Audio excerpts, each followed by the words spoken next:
Hey, what is up everybody? Welcome back to the Mid-Level Media channel, your hub for everything physical media and entertainment. And guys, today, everybody cut. It's time to cut loose and talk about Footloose on 4K. Are you ready? This is going to be one of those reviews, guys. I've got a lot of stuff to say about Footloose on 4K. I really don't have any notes prepared. This is going to be very off the cuff, but it's going to be a passionate review. We got a lot to talk about here because there's some people talking smack about Footloose on 4K, and I'm going to address it here today. I'm going to address my thoughts, and I'm going to address everybody else's thoughts in this review. But look, before we get into it, like, comment, subscribe to the channel. You know, if you haven't already, we talk about physical media here, Blu-rays, 4Ks, owning the movies that you love, all that stuff there behind me every single day. If you're a collector, if you like that kind of stuff, hit the subscribe button, guys. You'll enjoy this channel, or you won't. Just hit it again and unsubscribe. It's fine, but leave me your comments down below, guys, because I am amazed at just the reaction to this 4K, and it hasn't even hit the streets yet. Like, it's not even on sale yet. People don't even have it. This comes out on February the 13th, so the day before Valentine's Day. And this Steelbook is actually, look, I got sent this Steelbook by Paramount, okay? I'm gonna, full disclosure, I got sent this Steelbook by Paramount. We're going to do a little unboxing, even though I already did a short unboxing, but we're going to do a little table unboxing when I get to that portion of the video. And this Steelbook is going for $27.99, which is a very affordable price, I would say, for a 4K Steelbook. This also does have the Blu-ray in it. And this is a gorgeous Steelbook. I love it. It's the Walkman shape, and it's super awesome. And I just love it. It's a great Steelbook. But does the 4K transfer match the Steelbook? We're going to talk about it, guys. We're going to talk about it. But let me know your thoughts on Footloose as a movie. I'm going to let you know mine here in a second. And are you going to get this Steelbook? Or are you going to get the slipcover? There's a slipcover option as well, regular standard edition, for $23.19. Sorry, guys, the price is over there, so I have to look over there from time to time. Told you, very off the cuff for this review. $23.19 for the standard version of Footloose. And both versions, the Steelbook and the standard, do have the Blu-ray and the 4K. Okay, so let me take this J card off for a second. I don't want to hold the J card with the Steelbook. I like holding the movies when I talk about them, though. So anyway, let's talk about Footloose. 1984. I consider 1984, I talk about that year a lot on the channel, but I consider it maybe the greatest year for movies of all time. And this is just another notch on the year of 1984. Now, this movie, I feel like, is iconic. It's legendary for its soundtrack. Like, the soundtrack to Footloose, like, I'm watching the movie and I'm like, my God, banger at their, not just the Kenny Loggins song, Footloose, but banger after banger after banger. My God, I love this soundtrack. I get sucked into the soundtrack. Now, I went on record, I think when I did my most anticipated for the month, saying that Footloose was one of my most anticipated, but I watched it for the first time, guys. I didn't grow up with this movie just like three or 4 years ago, and it didn't live up to that iconic status for me. I didn't love the movie. I couldn't remember quite like what rubbed me the wrong way. But there was just things about it, it didn't live up to the hype for me, I guess. It came off very basic, very generic, very melodramatic. I mean, it is about teenagers, so it kind of, you know, comes with the territory. But I don't know, there was just things about it I couldn't get with. But I don't know, something clicked with me when I watched it this time. And this is why I got crap in the last video, because I said I didn't like Footloose that much. And I talked about maybe potentially getting both the slipcover version and the Steelbook double dipping. And people are like, why are you going to double dip on a movie? Why are you going to buy a movie? Why are you going to get a movie if you don't like it, Ken? Well, because there's always a chance I rewatch something and it works better for me on the second time or even the third time that happens. And while I'll still say this is not what I would say is a great 80s film, a great 80s coming-of-age film, it worked for me a lot better this time. And maybe it's just because I got so into the soundtrack. Maybe that's the case, but I don't think so, because there was actual like story beats, some emotional moments that actually kind of got me. And I don't know, things just clicked with me with this movie. You got Kevin Bacon. He's the new kid on the block playing the character of Rem.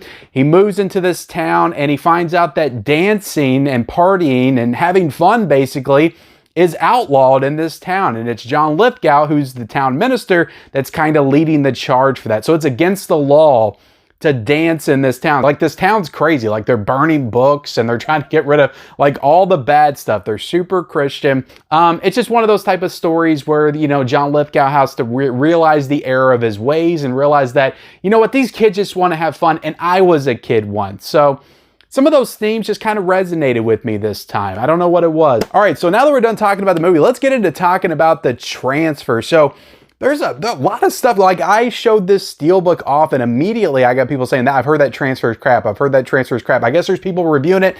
Guys, when I know that I want to talk about a movie or review it, I really try to block all that stuff out. I try to not pay attention to anything because I don't want anybody's experience with this on 4K to alter my experience. And I haven't seen this movie on Blu-ray. Well, I have now because I did pop in the Blu-ray after the fact, but I hadn't seen this movie on Blu-ray previously. A lot of people are saying they're just going to keep their Blu-ray. They're not going to upgrade to 4K, which is fine. So I watched this for the first time on disc on 4K, and I think when I watched it before, it was on streaming, maybe Amazon Prime, maybe Netflix, something like that. What I will say about this transfer, it's a native 4K restoration, Dolby Vision, HDR10.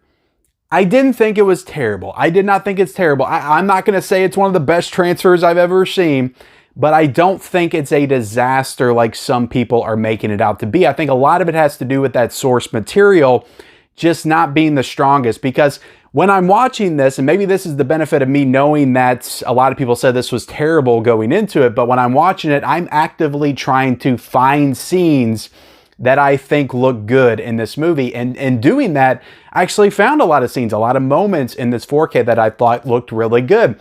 I think all of the outdoor stuff looks excellent. I think all the outdoor stuff looks excellent. Everything that's outside perfectly highlights all the clothes. You can see all the detail. You can see all the facial detail. Everything looks great on the outside. When everybody's outside, it looks great. Some of the indoor sequences, and not all of them, because the ending dance scene looked really good. The bar, where they go to the bar in the middle of the movie, all that stuff looked really good. But a lot of the indoor scenes just, I don't know, it just very fuzzy, very almost VHS quality, or DVD at least. But when I watched the DVD, or when I watched the Blu-ray, kind of the same issue in those scenes. So I really feel like it's a source material issue. Now, where I think a lot of people are having some issues with this 4K restoration is that it has the HDR, it has the Dolby Vision, but there's not, this is not a colorful movie. This is not a movie where that HDR and that Dolby Vision can really highlight those colors, because it's a bland movie. There's not a lot of colors. There is at the end in the dance scene and in the nightclub. Other than that, it is a bland movie because the town itself, and this is where I think this was probably intentional, the town itself is very bland and boring. That's the theme of the movie. So I think that was intentional. So I think that what the 4K does is restore this to its original, more natural, more realistic state. And again, I didn't see this in the theaters back in 1984. I don't know how it looked, but I imagine when you saw this back in the theaters back in 1984, it looked like this 4K, though, because that's what 4K does, guys. It restores it back to what it looked like when it first came out, or at least a good restoration does this. What Blu-ray did, and this is why I think a lot of people will probably like their Blu-ray better, it saturated a lot of those colors. Like, and this was the case for a lot of Blu-rays that came out, overly saturated some of those colors. So the Blu-ray does come off looking more colorful, more vibrant, more lively. So I think a lot of people will side with that Blu-ray and want to keep that Blu-ray and just watch Footloose on the Blu-ray, because it does look more colorful and it's prettier. It's prettier to watch, whereas this is more natural, takes it back to that natural state. I think there's a lot of good detail in this. I really think there's a lot of good detail. It's not great across the board, though. It's not great across the board. I'd say, honestly, it's like 60-40. Like 60% of this, I think, is really solid, and 40% not so solid. A lot of those indoor sequences are not great. But again, I think that goes back to the source material. But I think a lot of people, you know, it kind of reminded me of, look, I'll use this as a comparison. Friday the 13th. And both of them had Kevin Bacon, ironically. But Friday the 13th was a very dark, more natural 4K. And a lot of people didn't like that. That HDR, what it did is it really dimmed things down and really brought it back to a natural state. I liked the look of that 4K. But when you look at the Shout Factory, Scream Factory Blu-ray, overly saturated, overly colored. And I think a lot of people like that look. I just think a lot of people like stuff to be a little bit more colorful, and they don't like it to be really dreary and drab. So that's where I think the criticism for this coming in. I could be wrong, because I just heard most people just said this was a shit transfer. I'll be straight up. Most people just said this was a disaster. I didn't really hear any specifications of what people thought were disastrous or what was going on. Again, I don't like to read other people's reviews. I don't like to watch other people's videos. I like to be completely devoid of anybody else's opinion so I can give properly my own from how I see it. I'm not a professional on here, guys. There are people that review these 4Ks that have, you know, multiple TVs and they're testing different aspects of the 4K. I don't do all that, guys. I watch it. I come over here and I turn my camera on and I talk about it with you guys. And that's really what the extent of it. I'm not a professional reviewer. Do not take my opinion as this is a guy that just knows his crap and knows exactly how a 4K should look, and it just has all that. It has the ultimate like technological 4K TV and setup. I got a good TV. I got an OLED 65-inch C2. It's a very good TV. It's good quality, and I definitely noticed a difference when I upgraded a couple of years ago. But from my eyes, I'm being straight up 100%. I watched the Blu-ray, and what the Blu-ray just doesn't have the detail. It doesn't have the depth. It doesn't have the weighty feel to it. And that's what I love about 4K. I love watching a 4K, and it feels like a weighty film with depth and density, and it just feels hardy. I don't know if anybody knows that. It's kind of like what Arrow Video does or what Vinegar Syndrome does. And I'm not saying this is of that quality. I'm just saying it feels like it has that depth. It feels like it has that richness, that film richness. It doesn't have all the colors that the Blu-ray does, but I would rather watch this 4K than I would this Blu-ray. And I watched a good portion of the Blu-ray. I understand, though, people wanting to watch the Blu-ray. I get that. But when I watch the Blu-ray, there's not as much detail in the faces, and the image just looks flat. It looks flat. There's a lot of colors, but the image looks flat from my eyes. So I would say, for me, this is a good solid 4K, somewhat solid, other than the parts that just didn't look properly restored. And I would rather watch this over the Blu-ray. Is it a great 4K? No, it is not. It is not going to be the top of anybody's list for 2024. I can promise you that. But I think it's decent. I think it is a decent overall upgrade.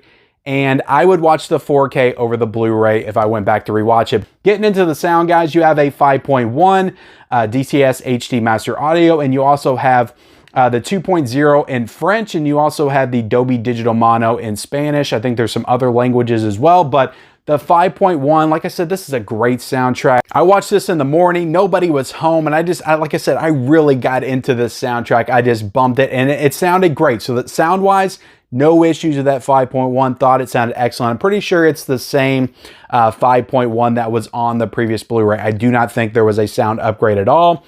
And getting into the packaging, there was some disappointment in my unboxing I did in the short, because some people thought they were led to believe that this was embossed.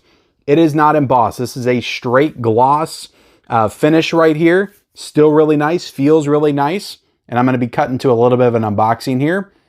But I just love the look of the back right there. I think that looks freaking awesome. All of those stickers, or they kind of look like stickers on the back, but just a gorgeous, gorgeous Steelbook. I absolutely love it. Opening it up right here, you do have, guys, you do have a poster. Paramount was nice to include a poster. I don't know if the regular 4K is going to have the poster or not. It may not. But you do have a poster on this Steelbook. But this poster was glued to the back of the Steelbook, so it might just be a Steelbook thing. But you have the original poster to the film with Kevin Bacon on it. You also get a digital code here, plus the Blu-ray, plus the 4K. You get some nice interior artwork. And yeah, just a cool interior artwork as well. I'm a little bit, there should have been some disc art. You know, there should have been some disc art. It should look like a tape. You know, it should have looked like a tape or something on the inside, I think. But otherwise, guys, I love this Steelbook. I think it's one of the best of the year. This is a Steelbook I could see being like my top 10 of the year. And yeah, just really nice packaging. So getting into the special features, there's nothing new here. That's the big negative, but that's a common negative for all of these studio releases, to be honest. But there are special features, a good amount of special features on the Blu-ray. There are two audio commentaries here. There is one with Craig Zadane and Dean Pitchford. There's also a commentary with Kevin Bacon, which I'm sure is pretty freaking awesome. I wonder if it's Kevin Bacon by himself with nobody else. The downside is, this is kind of a negative, these two audio commentaries are not available to listen to on the 4K. So if you're watching the 4K, you cannot listen to these audio commentaries. You have to be watching the Blu-ray to listen to these audio commentaries. So I definitely think that's a miss. They should have put those commentaries on the 4K. I'm kind of wondering if that was a mistake or not, because usually the commentaries are on the 4K. And then there's a lot of great features, guys. There's a lot of great features. There's an interview with Kevin Bacon. These are archival. They don't look like super old. They look like they're in HD. So that would lead me to believe that these are somewhat new, at least within the last 10 years. Maybe these are for the 20th anniversary, 30th anniversary Blu-ray release or something. But you got Kevin Bacon, you got Sarah Jessica Parker doing interviews. You have a making of Footloose as well, which is pretty cool. And yeah, just some good stuff here. Kevin Bacon costume montage. And just all kinds of stuff on here. There's all kinds of great features. Theatrical trailer, Kevin Bacon screen test, remembering Willard. There's some good stuff on here, guys. You know, they're not new, but there are good features to dig into on here. If you haven't owned the DVD, if you haven't owned the Blu-ray before, you know, this is cool to have on this disc. And that's another thing I'll point out. The 4K is going to be going for $23.19. If you don't have this movie at all, you love it, you just want it in your collection, $23.19 for the 4K. The Blu-ray is actually going for $15 to $16, so it's not that much more to just get the 4K anyway. And I can almost guarantee that in a couple of weeks, if you wait, this will go down to like $19 or $20 or something like that. So maybe wait if you want to get Footloose on 4K. It's not the best 4K. I'm not sitting here trying to say it is, but it's not a disaster. I like the look of it overall, and I would watch it over the Blu-ray. So thank you all for watching my review of Footloose. Sorry if I went in so many different directions and tangents, but I had a lot to say about it, a lot on my mind. I appreciate you guys entertaining my rambling. Like, comment, subscribe, turn on those bell notifications for all future videos and reviews, and follow me on all my social media accounts. Those links are down below in the description, and we'll see you next time.